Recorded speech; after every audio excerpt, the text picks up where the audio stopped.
작년 저희가 정기주총 때로 이제 되돌아가야 될 것 같은데요. 그때 당시에 저희는 시작됐다 이렇게 생각이 드는데 당시 어떤 일이 있었냐면 궁극적으로는 표 대결이 됐습니다.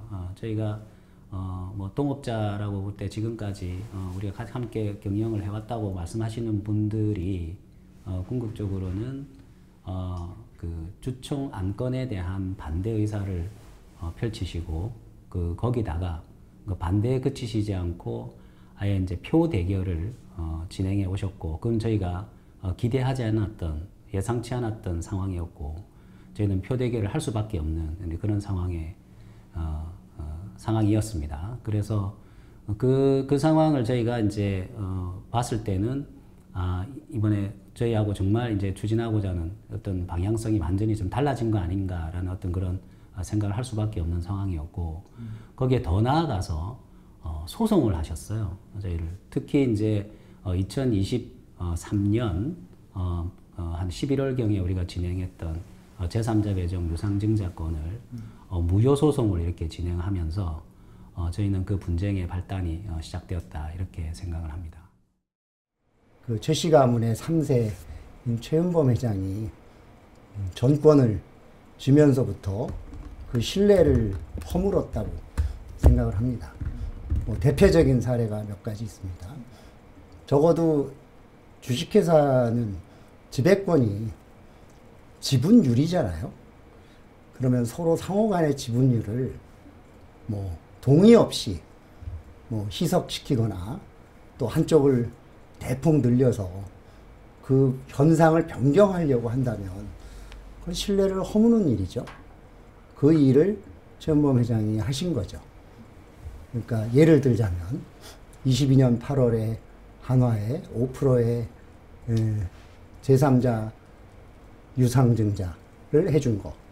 그다음에 또 10여 년 동안 회사에 보유하고 있던 자사주를 자신이 우호라고 생각하는 상대방에게 지분을 넘긴 것. 그래서 의결권을 부활시킨 거잖아요.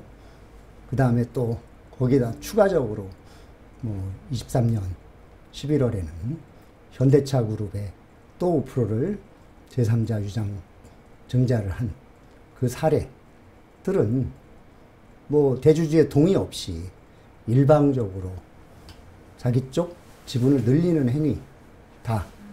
이것은 서로 두 가문이 평화롭게 공존하는 그 기반을 깬 것이다.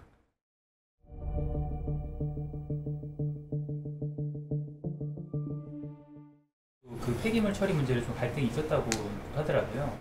폐기물이라고 그쪽에서 칭하는 건 실제는 저희들은 이게 중간 원료라고 생각합니다. 한 가지는 카드뮴 케이크예요. 카드뮴 케이크는 뭐냐면 카드뮴 공장을 돌리면서 케이크 상태로 카드뮴이 나옵니다. 그러면 이제 한번 재처리를 하면 카드뮴을 거기서 뽑아내서 금속 자원화해서 팔 수 있어요. 상품화해서. 저희들이 하고 있었습니다. 석포재련소 내에서. 근데 이제 카드뮴의 오염 같은 것들이 문제가 되면서 아예 저희들이 카드뮴 공장을 폐쇄하기로 결정을 했습니다. 그러면 이제 카드뮴은 나오는데 카드뮴 케이크를 처리를 하지 못하면 그건 폐기물이 되겠죠. 그래서 이제 고려하는 뭐 하고 있었던 거니까 거기에 카드뮴 케이크를 너희들이 좀 더 처리를 해주라. 우리 이러저러해서 공장을 문 닫게 됐으니.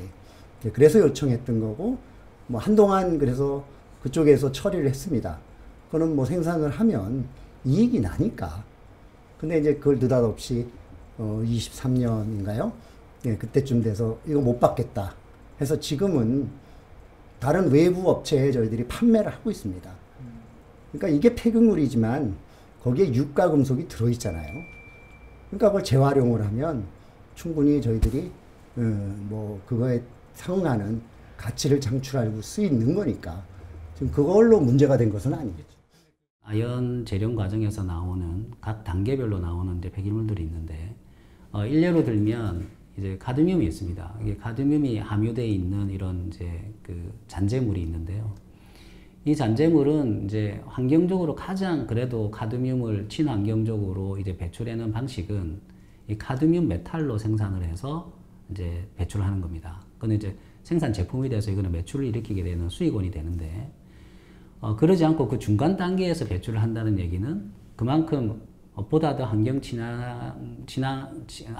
친화적인 그러한 형태로 배출하지 않는다는 겁니다. 그래서 가듐듴 메탈은 조금 더 가공을 많이 해서 메탈의 형태로 하는 것이 가장 환경 친화적인 방법이라는 것이 현재까지의 어떤 가장 베스트의 어떤 그 방법인데, 그 방법을 이제 안 하겠다라고 했어요, 영풍에서는. 이유는 그때 당시에 어떤 카드뮴 배출로 인해서 굉장히 사회적 문제가 되고, 그리고 뭐 국정감사까지 받게 되는 어떤 그런 상황이 있었기 때문에 더 이상은 카드뮴 배출을 안 하겠다라고 선언을 하셨어요.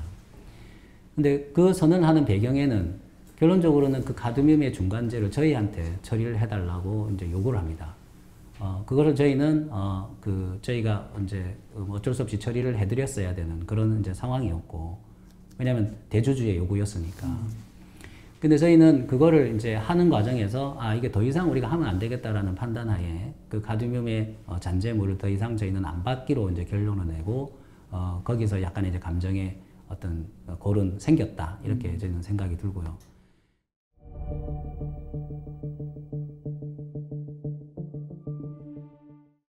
그 원아시아 파트너스 출자하는 과정에서도 이사회를 거치지 않았고, 또 이게 이제 최현범 회장님하고 중학교 동창인 분이 하는 회사라서 좀 문제가 되고 있잖아요. 근데 그 부분은 이렇게 말씀드릴게요. 저희가 이제 이사회 승인을 안 받았다라는 거는 안 받는 거기 때문에 안 받은 거예요. 그러니까 이제 이 사업이 뭐 이렇게 한 해에 걸쳐서 한 번의 투자로 이 금액을 투자한 게 아닙니다. 여러 해를 거쳐서, 그리고 여러 개의 펀드가 조성이 되었었고, 그 각각의 펀드가 이제 캐피탈 콜 방식으로 필요할 때마다 저희한테 요구를 하면 저희가 그거에 캐피탈 콜에 응해서 펀드별로 저희가 들어가는 것이고, 그게 여러 해를 거쳐서 이렇게 진행될 것이기 때문에 이런 그 규모나 이런 걸 따지면은 저희가 이제 이사회의 승인을 받는 그런 상황은 아닙니다. 규모에 따라서 승인을 받아야 되는 액수가 정해져 있나요? 그렇습니다. 저희는 이제 보통 이제 자산의 2.5% 정도의 규모를 저희가 생각하는데, 그 보통 보시면 한 10조라고 생각하시면 2,500억 정도라고 보시면 됩니다. 그래서 2,500억 단일 어떤 투자가 2,500억 정도 이상이라 그러면은 저희가 이사회에 상정을 해서 승인받고 진행하고요. 그 이하는 그러지 않습니다.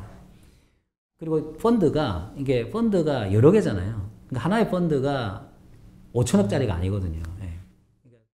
이거는 약간 짜집기 하신 거죠. 예. 그 의혹을 위한 의혹을 제기를 하신 거다. 저희는 그렇게 생각이 듭니다.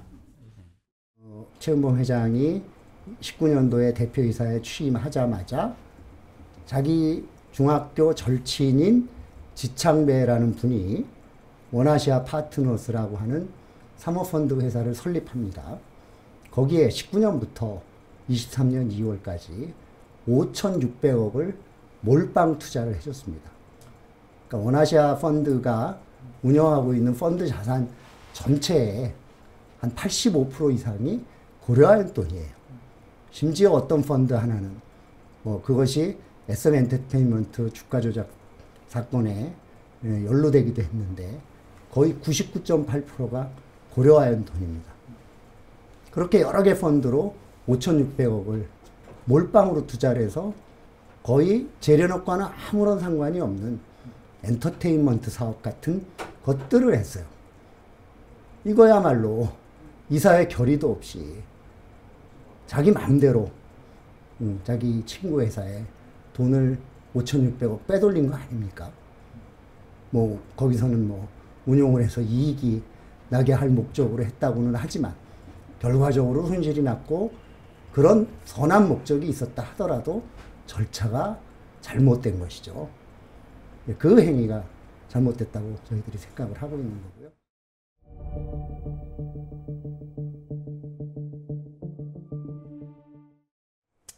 고려아연은 중국 업체에 매각하지도 저희가 않을 것이며 할 수도 없습니다. 그 이유는요, 전 세계 아연 재련의 50%를 중국에서 합니다.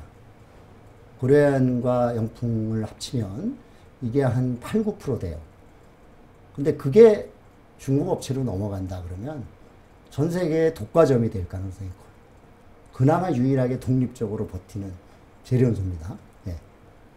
결과적으로 어느 정부로부터도 예, 그거를 승인받기가 어려울 거예요. 그래서 법적으로도 불가능합니다. 게다가 또 뭐 국가 핵심 기술로 뭐 일부를 우리 전구체 기술을 등록을 했잖아요. 그럼 매각할 때 정부 승인을 받아야 되는데 해주시겠습니까? 또 더군다나 안 한다고 저희가 두 차례, 수십 차례 아마 약속을 했을 거예요. 그걸 어떻게 뒤집습니까? 사회적으로. 저는 그거는 저쪽에서 만든, 최현범 회장 쪽에서 MBK를 공격하기 위해서 만든 프레임이다. 악의적인 프레임이다. 이렇게 생각합니다. 이제 저희가 갖고 있는 기술은, 굉장히 이제 우수한 기술이에요. 이거는 이제 전 세계에서 이제 어떠한 재련소도, 아연 재련소도 실현을 못했던, 그 기술을 저희가 검증하고 실현을 했다고 보시면 됩니다. 이거는 중국에서도 안 가지고 있고, 유럽이나 기존 이 아연 재련소들은 전혀 갖고 있지 않은 기술인데, 이 기술을 만일에 이제, 이 기술은, 전 세계적으로 다른 아연 재련소들이 탐을 낼 수밖에 없는 그런 기술이에요. 국내에 이거를 이제 갖고 있는 원산 재련소가 있는데, 과연 국내 기업이, 저희 현재 이 회사의 뭐 어떤 규모나 이런 것들을 고려했을 때, 과연 국내 기업이 이거를 가져갈 수 있겠냐. 이거는 저희는 어렵다고 봅니다.